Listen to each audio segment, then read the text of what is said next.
বিসমিল্লাহির রহমানির রহিম। সম্মানিত অভিভাবক ও পাত্রপাত্রীগণ,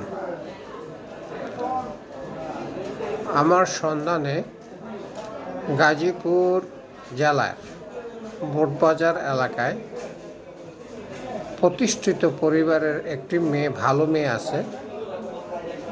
মেয়েটি অনার্স ফাইনালের অধ্যয়নরত। মেয়েরা 3 বোন, ভাই নাই। বাবা মৃত্যু। আর্থিক অবস্থা মাশাআল্লাহ অনেক ভালো। কর্মঠ, চরিত্রবান, ব্যবসায়িক পরিবারের একটা ভালো ছেলে পাত্র দরকার। অভিভাবক পাত্ররা নিজে যোগাযোগ করুন। আমার বাড়িও গাজীপুর জেলায়, টঙ্গীতে। আশা করি ভালো থাকবেন। ধন্যবাদ।